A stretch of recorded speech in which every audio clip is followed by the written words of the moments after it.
Okay, this is the part where I'm supposed to say something smart because these letters are rolling out. And again, like always, I have nothing. Hello, everybody, and welcome to the episode 35 of season 1 of DNVR Nuggets Serbian Corner. It is a show where a couple of Serbians speak about the beautiful game of basketball and everything that surrounds it, but we usually ignore 99.9% of that sport that happens outside of Nuggets basketball. However, this week I am not joined by my usual co-host Voja Medic, who is on a deserved vacation from me. So I've used that opportunity to call again one of my favorite general NBA podcasters and my number one favorite NBA jokes Twitter follow. He is an NBA writer for the Bleacher Report, a host of Hardwood Knocks podcast, where you can almost always find some Nuggets content, but most of all, a super decent human being, Dan Favale.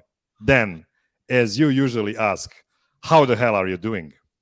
I am fantastic after that introduction. You are much too kind. And as always, I appreciate your low baseline for good content. That's going to bode well for your standards of this episode. Man, you're grinding these days. Your shows just keep rolling out.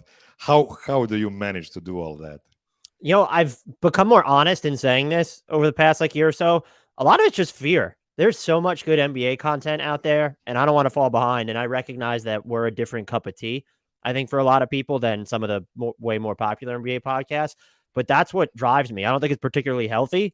And I don't know if it makes for great podcasting, but it's sort of this FOMO. You don't want to get left behind. And there's a lot of talented people out there. And that, it's a driving force. You don't want to feel like you're not living up to the bar that other people are setting. And I think also finally, and this shows a testament to it, is sort of the localized content has become so good. Like the fact that DNVR exists, one of my favorite team podcasts, the Timeline podcast for the Phoenix Suns, Light Years for the Golden State Warriors. We have a take for the Blazers. Like the coverage is just so darn deep and thorough that you need to figure out a way to give people a reason to come tune into your general NBA podcast. I don't know that we do that, but we try and cover as much of the league as possible and recognize our flaws, how well other coverage is, just to try and, create some synergy between where it seems like there can be disdain for a lot of national NBA podcasts. So we just don't, we try and be the least insufferable general NBA podcast that we can possibly be. Yes, and the best thing about it, you hate all the teams in the NBA equally, so that makes you unbiased, right? Yep, they all suck. and you don't watch any games at all, right? I've never watched a single NBA game in my entire life, especially not a Nuggets game. I didn't even know there was a team in Denver until you actually come on the show last year or something. So, okay. Jokes aside, what you've already learned to expect when Dan comes on this show, I like to zoom out a bit so we can talk about different NBA teams, but don't let that discourage you from sticking with us. I'm going to force Dan to speak about the Nuggets and their place in the Western Conference hierarchy from his outside perspective for a good chunk of time. First of all, I'm not going to talk about the current COVID situation in the Nuggets camp too much. But I wanted to give you a couple of sentences about it. I did find it interesting how rough the end of the Knicks game was. The Nuggets has had 2 nights off, and the Knicks were on the second night of the back-to-back, but it was the visiting team that was pushing the tempo, and Jamal Murray-led team was playing at the slow pace. At least that's what my eye test tells me. All eyes were on MPJ, who made 1 shot, then missed 7 straight, and then didn't make a single field goal attempt in the second half. But I thought it was a low-key, very bad game from Murray. A lot of his passes got deflected or turned over, and he wasn't making any separation while dribbling the air out of the ball. There will be no Jamal tonight versus Dallas, so the rotation will be even tougher to make. So this is why I've decided to step away from the current moment for a bit and pick your brain. So I hope that's fine with you. Fine with me. I hope it's fine with your listeners. Okay, so I wanted to use this not so small sample of first 5 weeks of NBA to re-evaluate several teams that I believe are the most serious contenders to get to the top 6 seeds in the West. I don't want to speak about the playoffs yet; it's too far away. But let's see what are the teams that are really serious about having high seeds before the playoffs. So I want to start with a couple of teams I thought would be bad, but they somehow are pretty good right now. First one, of course, the Utah Jazz, which is probably the team that made us recalibrate our opinions on them the most since the offseason ended. And everybody expected them to tank for another French big man to replace recently departed Rudy Gobert.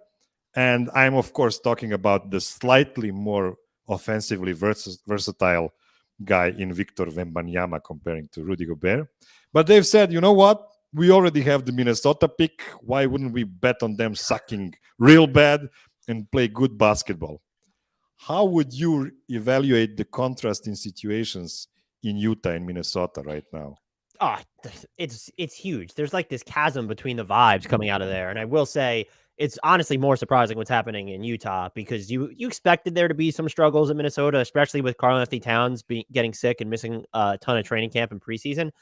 But one of the things that's interesting about the Jazz is I always assumed, and I reassured Jazz fans that they wouldn't be good because they were worried they would be too good to be in the Wembanyama Scoot Henderson sweepstakes. I said there's no way in hell that Danny Ainge or Justin Zanuck is going to let this team float even near 500 for as long. Lo and behold, we're like 50, 20% of the way through the season, whatever it is now. They're still pretty good. They've lost a few games recently. The offense is surreal. There's the fact that they're not like a bottom 5 defense is kind of surprising. That's pulled back a little bit. I don't know that we're going to see regression on the offensive end. There hasn't been a ton of outlying stuff there. Even the shooting and the way that they stretch defenses paper thin, that's going to come when you play a bunch of 5-out lineups and you just have guys. Colin Sexton, he's had an up and down year. He's taking smarter shots. He's not dribbling the air out of the ball and taking these low percentage pull-up jumpers as often anymore. Jordan Clarkson all of a sudden just passes a bunch. Like, did not see that coming, especially someone who's almost, I think, 30 or over 30 at this point. Kelly Olynyk looks like a different player. Jared Vanderbilt I think he's taken I feel like every shot I watch Jared Vanderbilt take is further away from the basket than I thought it was going to be. He is throwing some really nice passes. And then, of course, Larry Markkinen. This dude has been a fringe all-star right now, and he's throwing these flamboyant passes. He's not taking particularly difficult shots, but he's still making the ones like his catch and shoot threes, and he's able to get some stuff going in the post and around the basket. This team has a bunch of good players, and they are certainly a team that is successful on accident. But when you look at the actual roster, there is some redundance because of how many guards they have. I'm actually shocked that Will Hardy hasn't tried a 6-guard lineup at this point, but like. They can all play off of one. Like a Mike Conley has made a living off of, I can do stuff on the ball and manage the game, but I'm going to play off it and it's going to work. Jordan Clarkson, he's always needed to kind of have the ball in his hands, but if you're now going to say, well, he's just going to pass a bunch more. Larry Markkinen, Kelly Olynyk, those guys have all been plug and play. I think Walker Kessler, the fact that he's been able to, he's a lot better on defense already than I expected. I thought he might have been too slow for the NBA. And so you juxtapose that to Minnesota very quickly, where it's just, I've seen people be concerned about their defense, and I get it. They're bad in the non-Gobert minutes. I think they've dropped to 13th in defense, but Gobert just missed some time. I think they'll ultimately be fine because he's going to be on the floor for a bunch of high leverage moments.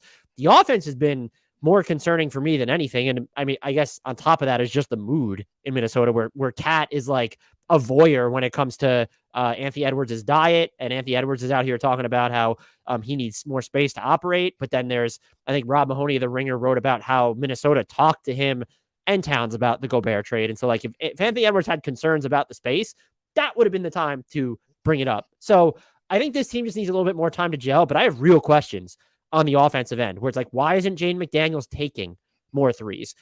You need him to do that because you already can't play Kyle Anderson and Rudy Gobert together just because it doesn't make sense from a spacing perspective. You probably need better shooting from Jalen Noel. Can Austin Rivers or Bryn Forbes be more than breaking case of emergency? D'Angelo Russell needs to be a lot better as a shooter. I think Anthony Edwards will come around. He talks about not getting to the basket enough. People have made a big deal about his dunks. He's actually seen more regression in terms of volume and efficiency from the perimeter. And then Towns just needs to get, I love Karl-Anthony Towns. I think he's one of the greatest offensive anomalies at his position we've ever seen. But he is just like, he can be clueless or totally disengaged on defense. And defensively, I'm concerned about, I've just seen some weird moments from guys you might expect to be better on defense, including Anthony Edwards. Jay McDaniels has had some just weird, off-ball lapses as well. So the concern levels for both teams are actually fairly high because if you want Victor Wembanyama and you're a Utah Jazz fan, it's just not happening with your own pick. it's time to panic. Your pick might not be a lottery pick, but on the flip side, it's also maybe time to panic about the Timberwolves. They might have a lottery pick. The Kings are frisky. The Pelicans are going to, I know we're going to get into all this, but just really quickly, the Pelicans, they've been fine and they'll probably get better as they're healthier. You have to imagine one of the Clippers or the Warriors is going to get better too. It's like, you don't have this margin for error where you can be eighth right now and it's okay.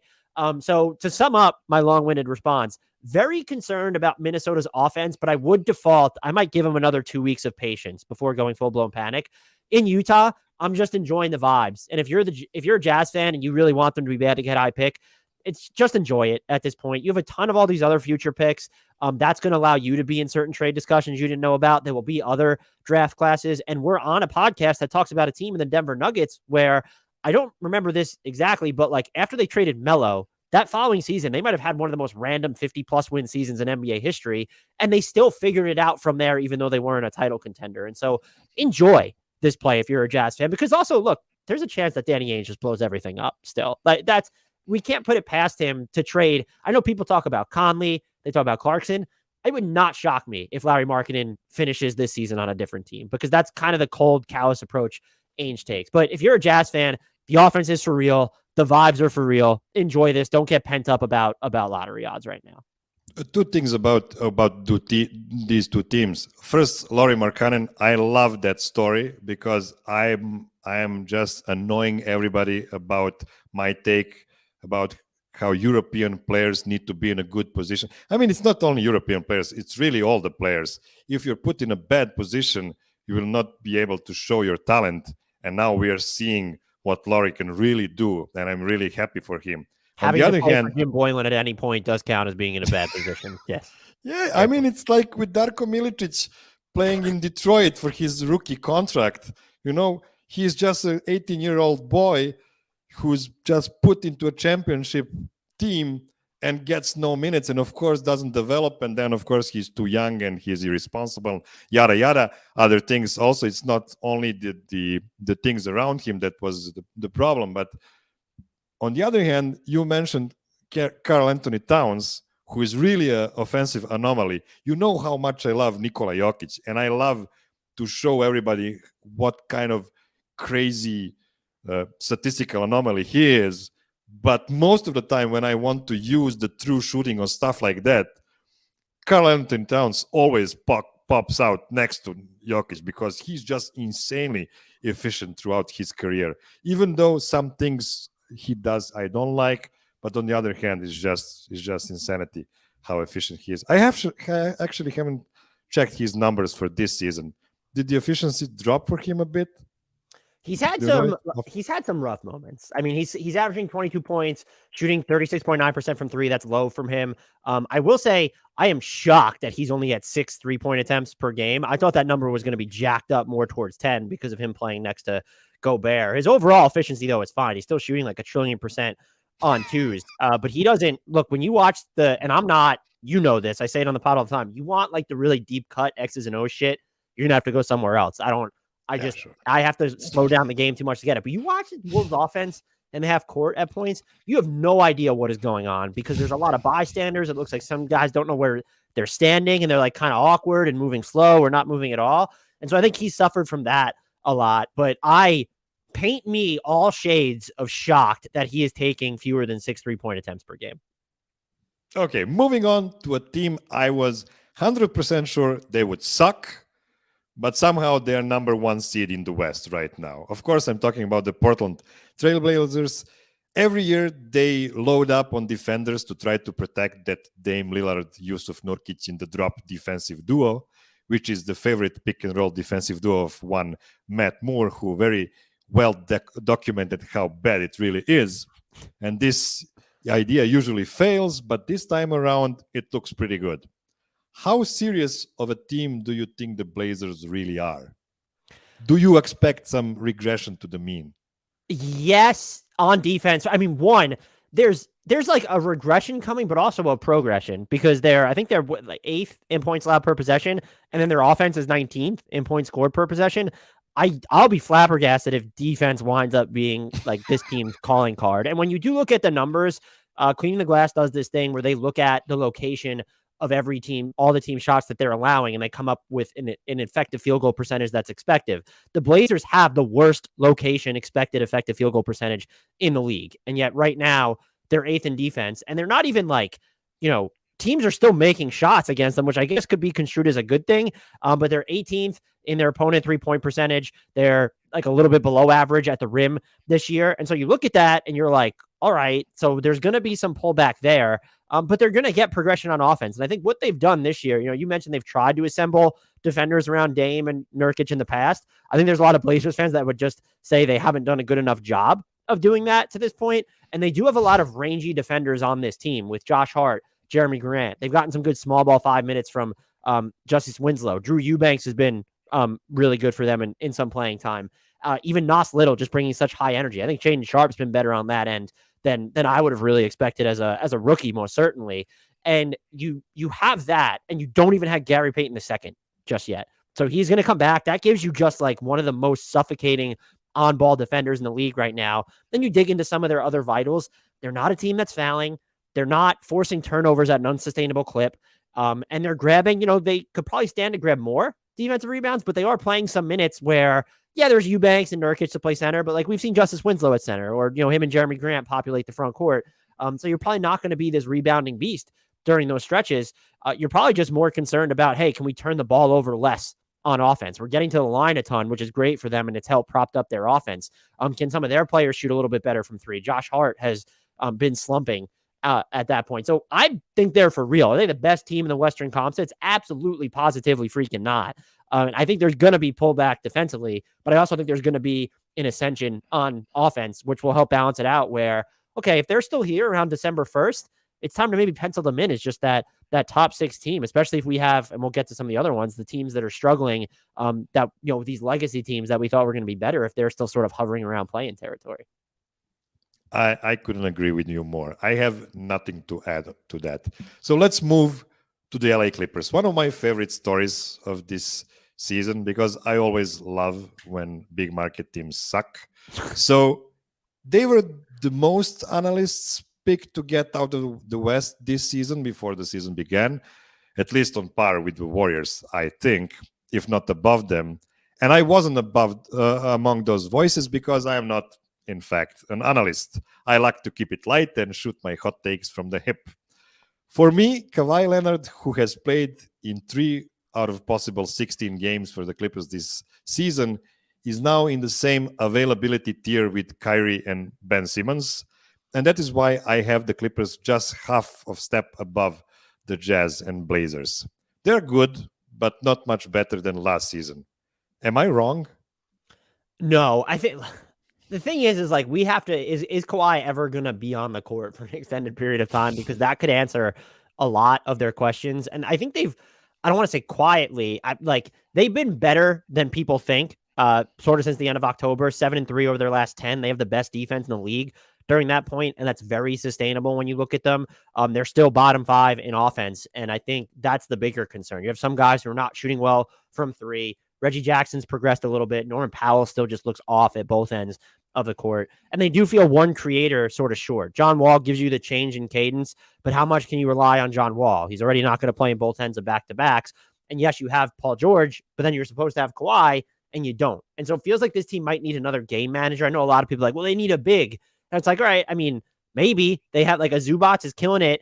He's had to cover up for a lot of stuff with some of these slower guys on the perimeter. So I get if there's sort of any concern there, but they're not like, yeah, okay, or do you want them to grab more offensive rebounds? They might be the worst offensive rebounding team in the league. They're 3rd in defensive rebounding rate over the last 10 games. Like to me, I don't look at them and say their defense that they need more size. And what is size going to really do for you on the offensive end? I look at this team as someone that needs a game manager, even more so than a Kawhi Leonard, just because he can do that. But we're at the point you just mentioned, his availability is just always up in the air. How many minutes can he play? How long is it going to be before he misses time again? And so I would just watch them as, I don't know how high grade they'll target, but they could be a Mike Conley team if he gets moved. They could be a former Nugget Monte Morris team if the Wizards really wake up to reality and decide to blow it up. So I think that's what this team needs most. And I think you could argue in favor of a consolidation trade regardless. Just they have so many wings. It's almost counterintuitive at this point. Everyone wants wings, but they just have so many. And so you look at it and it's like, okay, like maybe we should, we have Batum and we have Robert Covington, we have Amir Coffey, we have Marcus Morris Sr., Terrence Mann, like it just, and Paul George and Kawhi, just feels like they're due, and Norman Powell, like they might just be due for some type of consolidation trade. Let me tell you, I wouldn't mind Nick Batum on the Nuggets if there is some interest for the trade. He's no longer on that albatross of a contract, so I'm guessing he would be a nice pickup for the Nuggets. Okay, let's move to the New Orleans Pelicans. You already mentioned them. For me, I don't know. I don't love them. I don't hate them. They're also kind of a analytics Twitter sweetheart at the beginning of the season. They've been playing really well at the beginning. And in Serbia, when you have nothing to say about something, you say it neither stinks nor it smells nice. And what is your odor gauge on the Pelicans so far? So my expectations for them were high. And I think, look, you mentioned the numbers. You look at them, it looks like they're one of the best teams in the league. 5th in offense. What are they? 6th in defense right now. They have a top 4 net rating. And I think you could make the case that relative to the hand they've been dealt, CJ McCollum's playing, shooting better now, but he was in a slump. Brandon Ingram missed some time with the concussion. Zion Williamson has missed time. To be above 500 here, that's an accomplishment. I actually still think there are concerns. There are definitely concerns with this team. And I think you look at the defensive end with Zion on the court, he is both tantalized and then terrified his own team with some of the decisions that he's made there. So like that is, they're still doing the thing where when he's off the court, especially, like they are able to get back in transition a little bit better, or at least defend well in transition. So I see like the concerns there with Zion, but I'm looking at this team and I'm like, they have stuff to figure out, especially when all 3 of their stars are on the floor, but they're just so good right now, getting impact minutes from Dyson Daniel. They are 12th in half court defense overall as well. I think you can be concerned, even though they're top 10 in half court efficiency right now. Like what happens when you sort of remove the offensive rebounding from the equation? I think some zone defenses have given them trouble. I'd like to see Zion, when he's healthy, run more pick and rolls, or just give him the ball and have him drive. That's the best way to bust up a zone if you're the Pelicans. Brandon Ingram and CJ McCollum are inherently going to not bail out, but they want to get to the mid-range. Like that's their inclination. So I'd like to see more of that. There needs to be some like chemistry there overall. Does this team shoot, enough from 3? I think that's a fair question that we can certainly ask. They're second though in overall. Oh no, that's defensive 3-point per shooting. They're shooting good enough from 3. They're 5th, but are they taking enough? And the answer to me is no, they're absolutely not. They're 29th in 3-point attempt rate. And so when you dig deep into this team, yes, Trey Murphy being fantastic, getting minutes from Dyson Daniels, I still feel like the 2 things they're going to need is to be able to space, and it's really just one, is do they need to make a trade where it's Miles Turner is coming in here? And I know Pelicans fans love Jonas Valanciunas. He's really good. They have Larry Nance Jr. as well. I think you need someone who plays next to Zion in the front court who will bump up the 3-point volume for the entire team. It gives Zion more space, even more than he'll have with Larry Nance Jr. Well, and then it also helps stabilize your defense if you want to close that way. Jonas already isn't closing a lot of games for them, I don't believe. So that's something I look for, especially because, and this would be my second concern, how does this offense translate to the playoffs then right now? I think you just need the extra 3-point volume and spacing to make life easier on your stars, maybe some of your role guys, like especially if Dyson Daniels, you're going to put the ball in his hands at all so that they have more driving lanes. That's something I'd like to see them do, but I absolutely do believe, I think I picked them to win 50+ games this year. If Zion plays if he can get to 65 games, I think that they will win that many games still. So I'm not worried, but I'm with you in the sense I'm not impressed to how they've gotten here, but maybe we should be. Like Zion dealing with injuries and still not all the time looking like himself, the CJ slump, and then Brandon Ingram missing time, and they're still 3 games over 500 with a top 5 net rating. That's nothing to sneeze at. How optimistic are you about Zion being really healthy at some point of this season? I don't know. I mean, the fact that he's dealing with a foot thing right now, I think, is definitely concerning. And he had some hip stuff at the beginning of the year. It's going to be an inherent concern of mine, and I think everyone's, just until it's not. Until he's just on the floor and he's playing all the time, or is this going to be someone who it's, all right, like we're going to get 55 games from him a year, and we're just going to have to live with that. You could still be really good, especially if he's healthy for the playoffs, but we're still sort of in the feeling out stage of that. And so I'm hopeful, just because he's still so young. This is only year 4, but he's already dealing with stuff. And so I think the concern is it's higher than mild, but it's lower than super high. So let's say moderately concerned about his long-term health. Fair. Okay, another top 3 favorite story for me this season are the Warriors, who are the defending champions. They did become noticeably worse on the margins after losing Otto Porter, Nemanja Bjelica, and Gary Payton too, and trying to rely on their young guns. But it's still pretty remarkable for me to have them this low on the list of contenders. And spoiler alert, there are still 3 more teams we're going to talk about before we get to the Nuggets. So this is quite low for Warriors. But what you're going to do? They're like 6 and 9 right now, something like that. How serious do you think the problems Golden State have? Is it really just Steve Kerr coaching the guys right now in the early stages of the season before they can rise up to the championship level again, or do they need some kind of a shake-up with the roster? I tilt towards they probably need to shake something up, even if it's not at the top. I mean, as we're recording this, like over their last 5 games, Anthony Lamb is like their 5th leading scorer during that span at 6.8 points per game. 8.6 points per game, excuse me. So he's the 5th leading scorer. That's a problem. And he's been good for them. The bench has been terrible, and they've moved away from playing the kids so much. And James Wiseman's in the G League. Here's the issue with that is those guys are still on your roster. They're taking up roster spots. So you lost these other veterans, and then you replace them with kids who you thought, well, at least one of them is going to have to make a major contribution. I think you can argue not all 3 of them have been letdowns. I think Moses Moody's been fine at points. And like Jonathan Kuminga, they haven't really used a lot just yet in the first place. James Wiseman, absolutely a disappointment. They also don't play in a way that's conducive to him necessarily learning. That is tough to come back from. Like Dante DiVincenzo being banged up. So you're already shallow, and he was banged up for a little bit. JaMychal Green, he was like kind of fouling a ton. I think a lot of it was trying to overcompensate him and Draymond Green, and even like those 2 at points trying to overcompensate for James Wiseman mistakes. But what we also need to talk about is like there are problems at the top of the roster too. Klay Thompson's not hitting shots, and I know he's been a little bit better of late. Jordan Poole's been really bad this year. He's been bad on defense. He's starting to hit his 3s now. He was hitting an absurd amount of his 2-pointers. He's a pretty good passer, but like he hasn't been reliable on offense. He's not. There was I can't remember which game it was, but like he wasn't closing it because he wasn't playing well.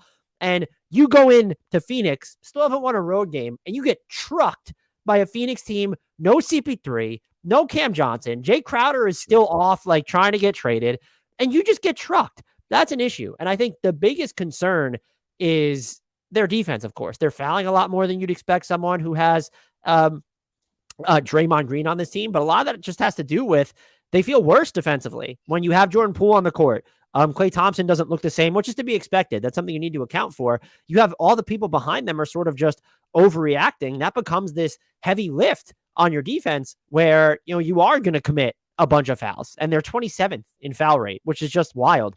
They're also just not a good defensive rebounding team, which that's not great for them either. So you're losing a lot of these minutes with the bench, and I recognize that. That's not really an excuse, though. No, you can say that that's evidence this isn't a championship hangover, but like you just paid Jordan Poole. I know there was the punch. I don't know what type of impact that had on this team between he and Draymond Green. You just paid him like a star in waiting. At some point, we got to have the conversation, no matter how shallow your bench is, that you can't even put together a league average offense when Jordan Poole is playing without Steph Curry. And the fact that you're still so reliant on Steph Curry, age 34 season, he's putting together these just like astoundingly, profoundly absurd games, and you're losing. They need a shakeup. And the problem with them is they can't, like any trade they make almost has to be gargantuan. Their salary matching fodder, like, are you going to trade Clay or Draymond or Wiggins?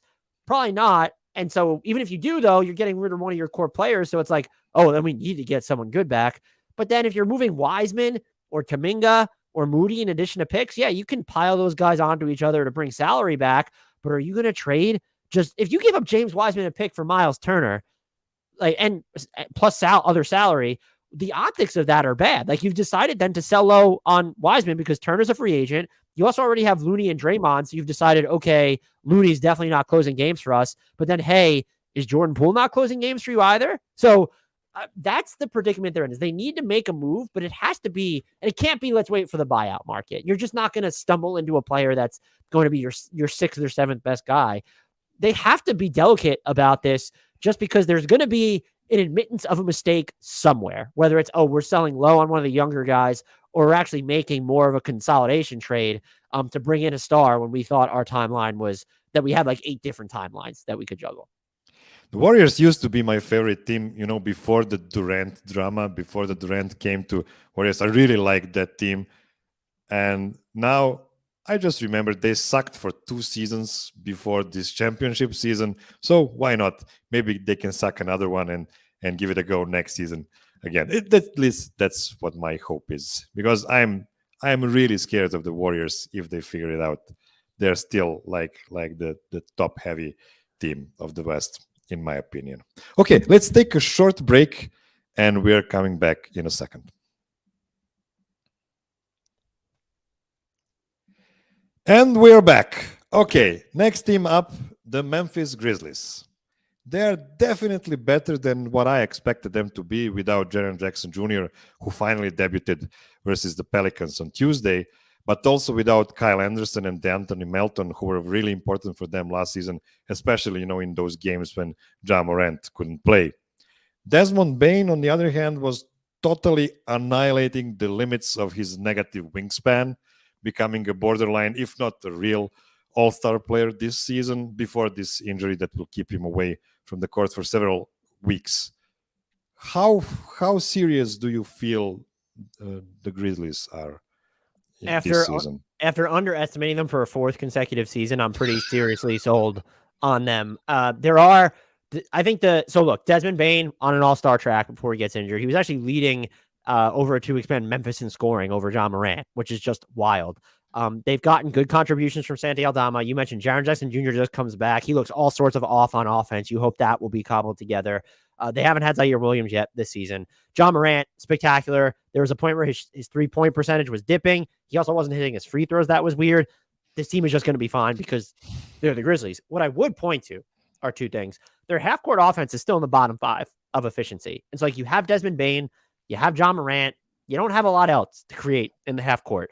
Losing Kyle Anderson, D'Anthony Melton probably hurt there during the regular season, but those 2 weren't doing a ton of stuff for you in the playoffs anyway. However, they're also in the bottom 10 of forcing turnovers now. That was a hallmark of their identity the past couple seasons. Kyle Anderson and D'Anthony Melton were 2 of their best defensive playmakers. Oh, Jaren Jackson Jr. was a 3rd. He's back, so you have that element, but are you going to be able to have the same sort of mojo on that side of the floor in the playoffs to muck up stuff without the different options at your disposal? I honestly don't know. And so there's something about them where can they match up and win and beat the best teams in the West?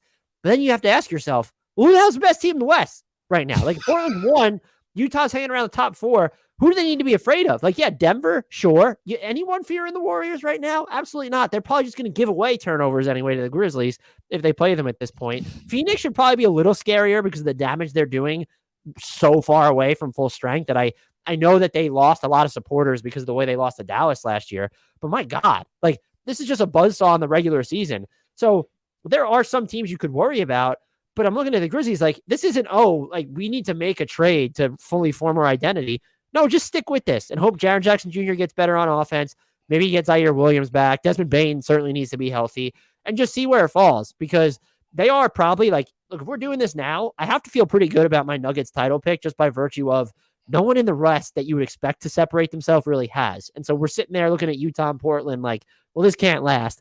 But aside from them, and I'm still pretty high on Phoenix, if I'm Memphis, I don't know who to fear. You didn't fear the Warriors at full strength. You're definitely not going to fear a version of the Warriors that is just dying right before our eyes. So I think there's a case to be made. I wouldn't make it, but they should maybe be the favorite in the West. You could make that case based off the landscape right now. Yeah, it's such a strange season, and you have to love it. I mean, why would we want to have a season where there is a clear-cut finals in the making before the season even began? So we have to really be grateful for that. Okay, let's move to one of the better teams in my opinion, and it's the Phoenix Suns, who are the team that I hate the most right now, because of the not last season but the season before, the 4-0 sweep in the first round where Denver played without Jamal Murray. but I'm waiting for them to dissolve in their own hate for each other. But somehow they still look pretty good. Please try to give me a glass half empty take on them, if you can. Do they have are you going to run out of bodies at some point? What does CP3 look like upon return? We've seen his regression as a scorer and shooter overall this year. Is that going to stick? What does Cam Johnson look like after coming back from that meniscus surgery? What are you doing with Jay Crowder? Like, that's just your sixth best player, not on the team. Like, that spot's just empty. And so I don't want to say they're operating on borrowed time, but you look at okay, Cameron Payne's playing really well for you. So is Jacques Landale. You had some good moments from Damian Lee. Josh Okogie's been good situationally for you. Landry Shamet has done his job at certain points. Dwayne Washington Jr., the fact that you've needed him at all is probably an issue. So they're built to make a trade, but I still think they probably need to make a trade, especially because I'm at the point where we probably need to readjust expectations for DeAndre Ayton. He's viewed as this top-end center, which he still might be. But we can't just expect him to eventually be an all-star or a fringe all-star. And especially on offense, he just doesn't, he's not wired that way. I know that they only use him really as a play finisher, even now with CP3 out. He's not wired to be more forceful at the rim. He wants to fall away from the basket. And some of his efficiency numbers have dipped. He's not shooting as well hook shots this year. That's a concern. You're getting a lot of slack picked up by Mikal Bridges, who I just said on the podcast the other day, this is someone who you can see him being more aggressive away from the ball, making quick decisions off the catch. But is he ever going to be someone who gives you on-ball rim pressure or puts set defenses on tilt? All of a sudden, he's doing that. It's maybe he has another gear to get to. But this very much feels like a team as good as they are, as good as Devin Booker has been. And we're probably not even talking about it enough because of how good the Suns still are, while Devin Booker just doesn't have this. Double teams are being thrown at him all over the place, and he doesn't have CP3 available. DeAndre Ayton has probably been worse than expected. So they are built to sustain this success in the regular season. But it's troubling when you look at this roster, and you're they might need to trade for someone who's their fifth best player. That's always a concern if you're trying to view as a contender. So that might be the glass half empty, is the health, and then the CP3 specifically. But it's how sizable of a trade do they need to make to ensure that they're a more viable playoff contender than they were last season? And where do you think they would need the reinforcements the most? Is it on the bench or is it in the starting lineup? So you look at, if you're not going to trade any of your top five guys, it's just the bench. And I think what they're trying to struggle to do, if you're Phoenix, you have to just be sitting on the Brooklyn situation and being right, well, we can't trade all of our distant picks right now because if Kevin Durant becomes available, he's going to want to come here. And that would make so much sense in the world. So you start looking at, so we have this year's first round pick. Probably not, we don't need that if we're going to go after Kevin Durant. And then we have some of these Dario Saric, Landry Shamet, Jay Crowder, of course, some of these matching tools. And so names that spring to mind for me is Eric Gordon, someone who puts pressure on the rim, shoots a bunch of threes. I think that's where you need most of the help on the perimeter. It can come in the form of another wing. I think it could still be a guard, even with having Cam Payne, Devin Booker, and Chris Paul. Especially Gordon can play. You can get away with some three there. So that's the name. I don't know what Gary Trent Jr. would cost you coming from Toronto, and I don't know that he's actually the perfect fit for them. So that's the scale of a move that I think you're looking at, though, for Phoenix, is because we have to be realistic and recognize, unless a star becomes available, they're not going to make the trade where it's 2 first-round picks were included for Larry Markkinen or something. It's going to be very much, to me, salary filler plus 1 first-round pick. So what does that get them? Again, salary filler, and maybe not. Do you even need a first-round pick to get Eric Gordon right now? Just he's old and in the final year of his deal. He's been good, but that's the type of a scale move that I think they need, and that's where I think it needs to come. Just on the perimeter. It'd probably be better if it was a third ball-handling guard who wasn't Cam Payne, just because I don't know that you could trust him in the playoffs. But if it comes in the form of someone who's bigger than Eric Gordon, I don't think you can complain about it being on the wing.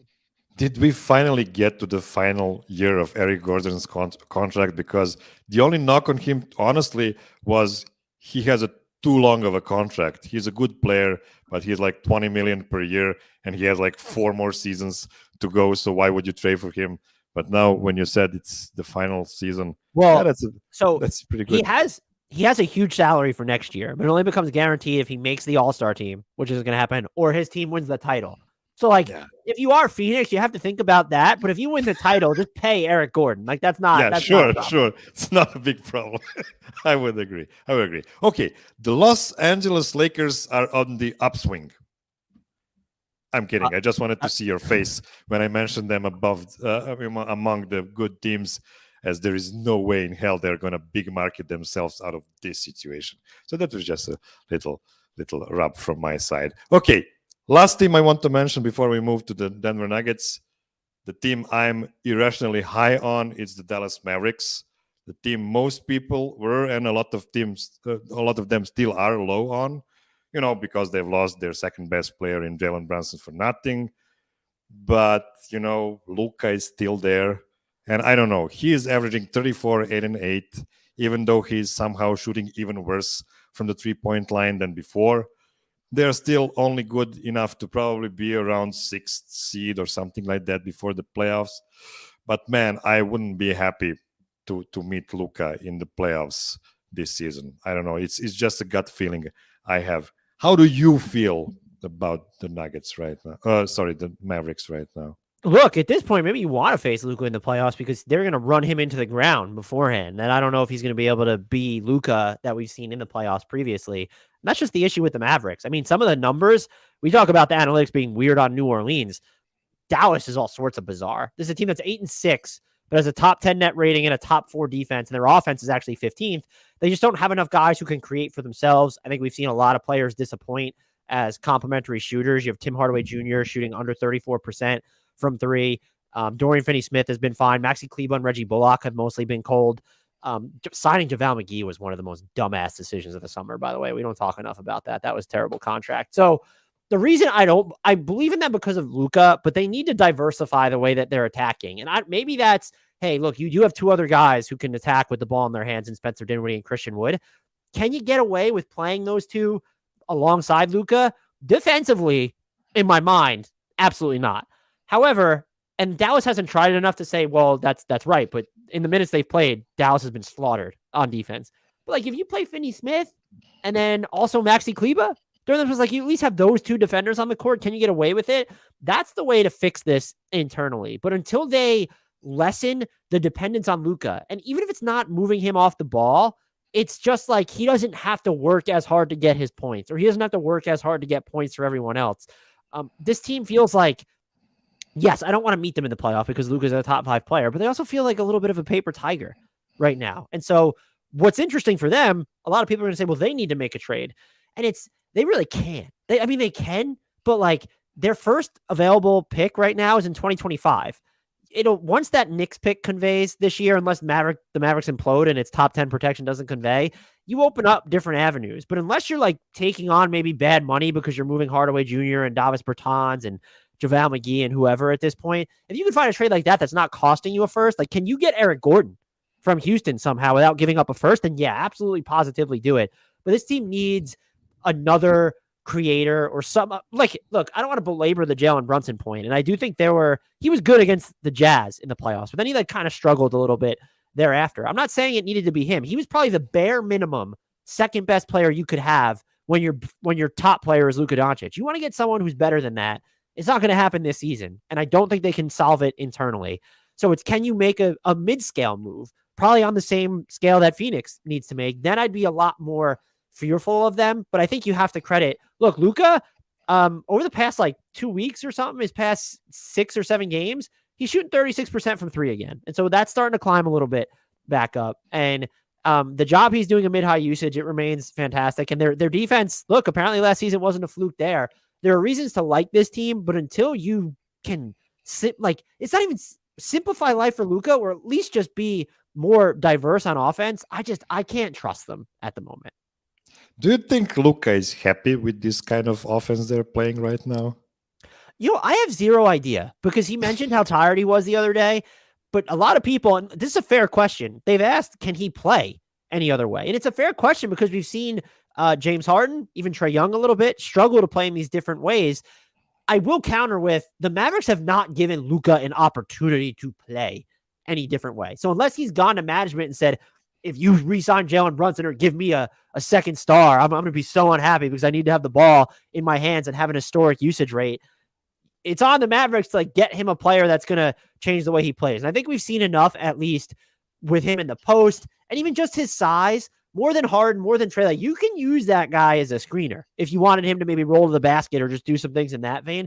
I think he can play a different way. You just need to put a team around him that allows him to play a different way. Yeah, yesterday Adam Mares had Kirk Henderson from the Mavs Moneyball on the show here, and one of the things Kirk said is that the Nuggets literally have only Luka and Spencer Dinwiddie as guys that can actually dribble the ball, not facilitate, but actually dribble the ball. And that sounded like a really good joke, but when you think about it, it's not far from the truth. Depending on how you feel about Christian Wood, they might have 2.5 players who should be attacking off the dribble right now. Okay, let's now move to my beloved Denver Nuggets, who are in a strange position right now with Nikola Jokic, Jamal Murray, and I'm pretty sure Aaron Gordon in the health and safety protocols.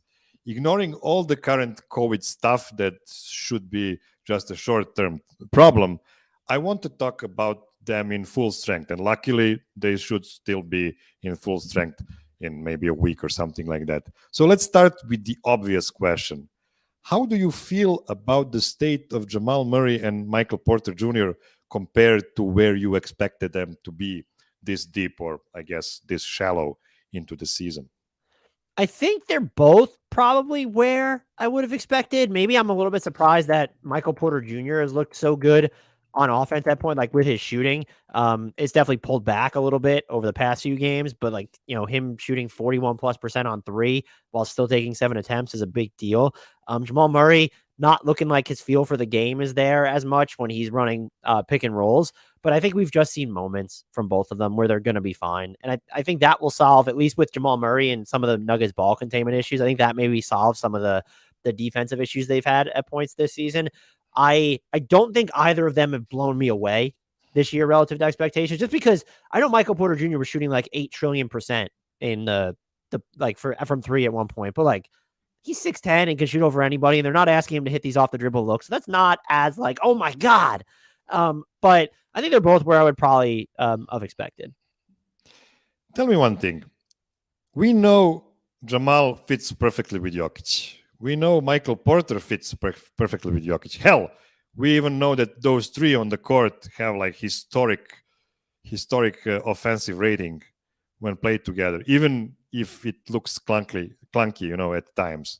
But do Jamal Murray and Michael Porter alone fit next to each other? Do you have a feeling for that? Like without Jokic on the court? Yeah. Whew, that's a good question. I don't know. And I think because they like to tether Jamal and Nikola Jokic together so frequently, that's really tough to like parse the sample and take anything away from that. I would say probably not, just because Jokic is so inherently, it's not on his vision is just otherworldly. And so that by extension makes everyone around him better. It's why KCP just like drops in. He's like, oh, like this guy's just going to nuke people on offense now. So Jamal Murray's not going to have that same element. And that's not on him that the pairing wouldn't work. It's now all of a sudden you need Michael Porter Jr. to do more things off the dribble. And I don't think the Nuggets have not used him in that way. I think he deserves a lot of credit for buying into what I think some people of his stature would consider a smaller role. But like he has never been asked and has never looked great when he's needed to do a lot more complicated things on offense. So yeah, in theory, could those two fit together? Absolutely. Like they both can play off the ball, but like Jamal Murray can do things where you set up Michael Porter Jr. away from the ball, but there's no give and take there where Jokic can really tee up Murray so much. Michael Porter Jr. cannot do the same for Jamal. I was so intrigued about the last game against the Knicks. I wanted to see the synergy between those two, and everybody was saying, "Okay, look out! Here comes like 25 shots game from Michael Porter," and then he just finished with 8 shots and terrible field goal percentage. To be completely frank, he really was unlucky on the first couple of shots he missed, and then he just lost all confidence in other aspects of the game, really.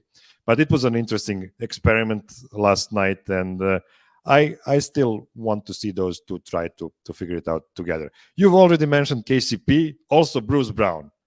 Did they surprise you in how well they've gelled with the rest of the squad so far?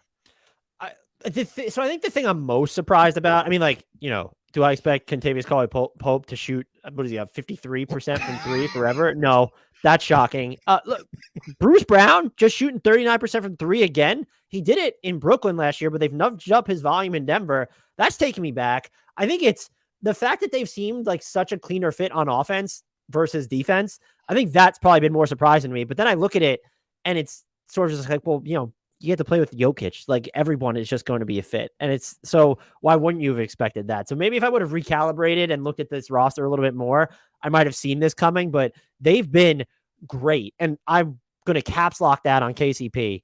Great fits on the offensive end, more so than I ever could have expected right out of the gate. Yeah, I had a show like maybe 5-6 months ago with Voya when we were trying to figure out which superstar is the most fun to play with. And of course, all of those, read and react stuff with Jokic. If you're a smart player, you're going to enjoy that kind of game. But on the other hand, there is a reverse effect. Everybody looks great with Jokic on the court, but then he steps out and everybody looks pretty terrible. And I don't think guys appreciate that too much.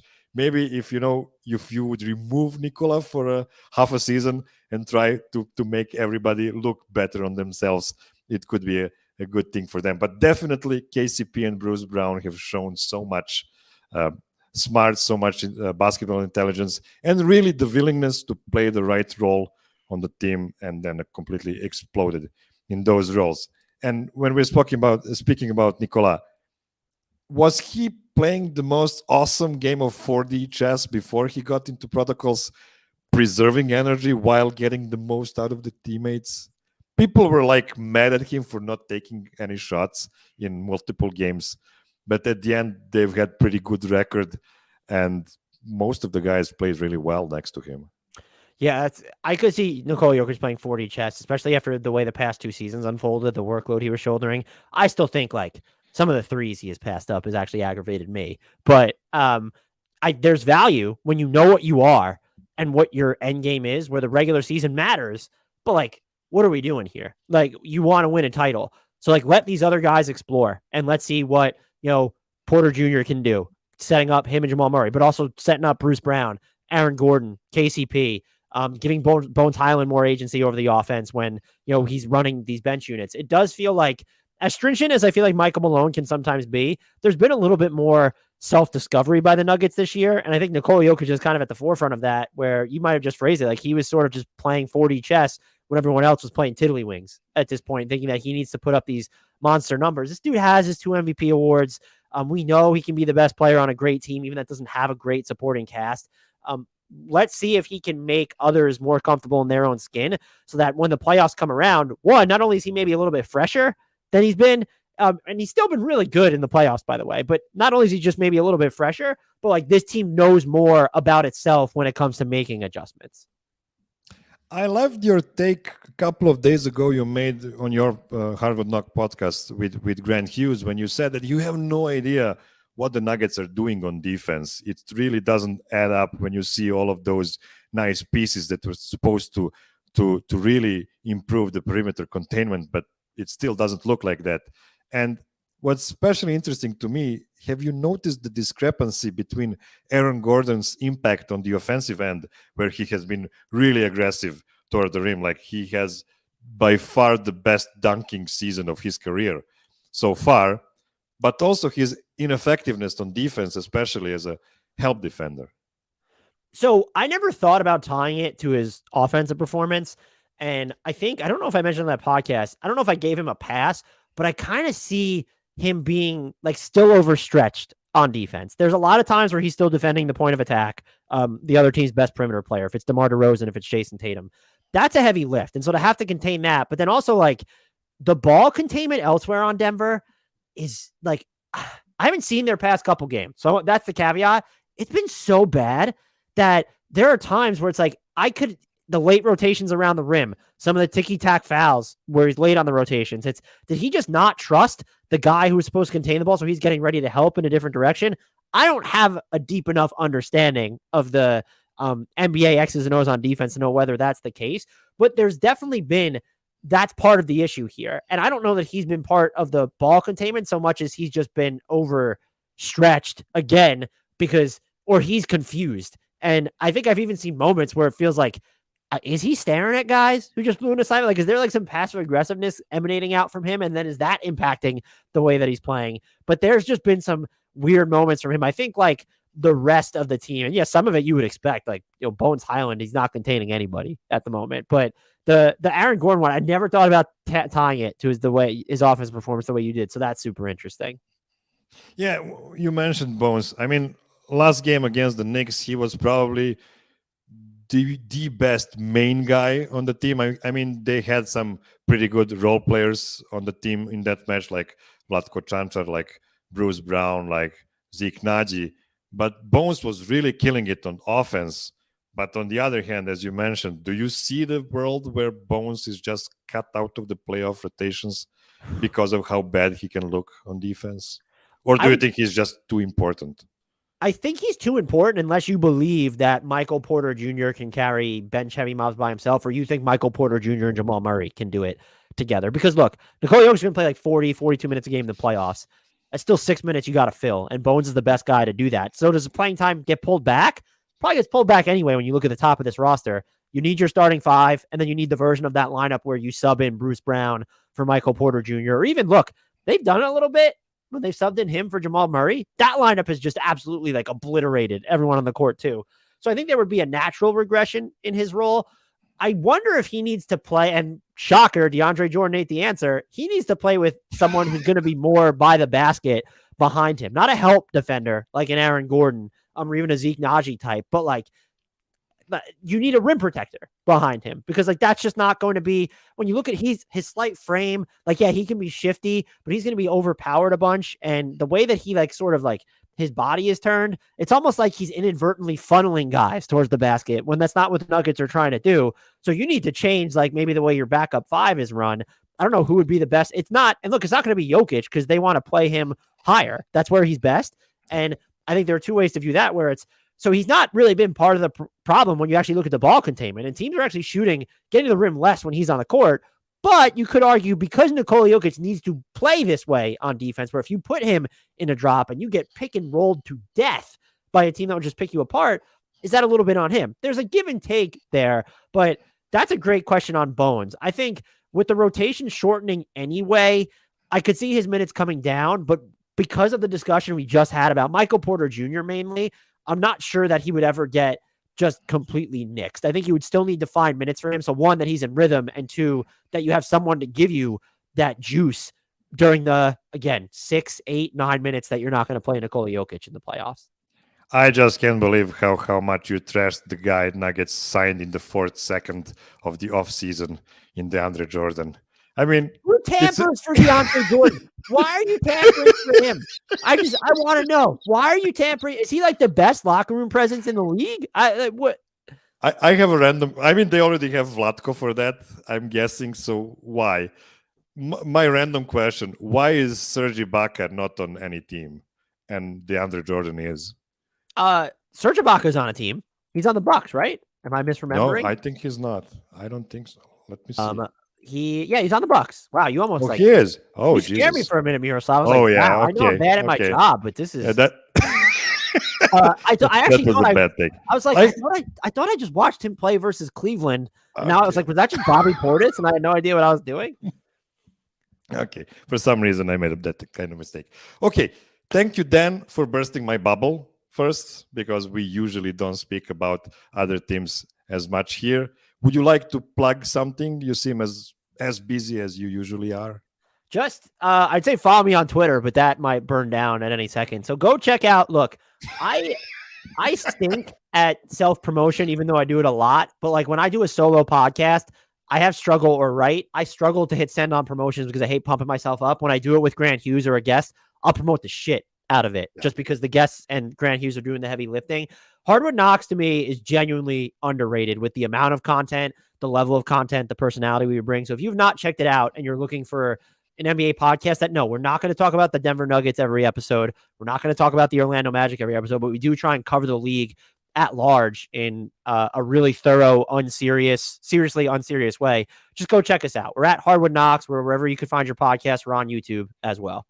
Your educated takes are always welcome here. So promise me you won't block me on Twitter if that thing still exists right before the playoffs, because I would love to pick your brain again, before we get to the good stuff. Yes, people have started sending me their emails that I talk to. So my email's in my bio. So you just bookmark it. I'll always make time for you, Miroslav. I always appreciate the fact that you listen to us when anyone who listens to us, really, there's so much great NBA content out there. I just think that ours, I'm biased, but it's really good and really underrated. So check us out. And like I said, I appreciate all your support over years now. So I will always have time for you.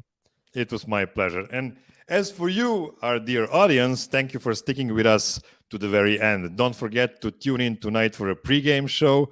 They're always fun. And of course, the postgame show, let's hope it's going to be the one after a win. Listen to Dan on Hardwood Knocks, read him at the Bleacher Report, and I'll see you in a week. Go Nuggets.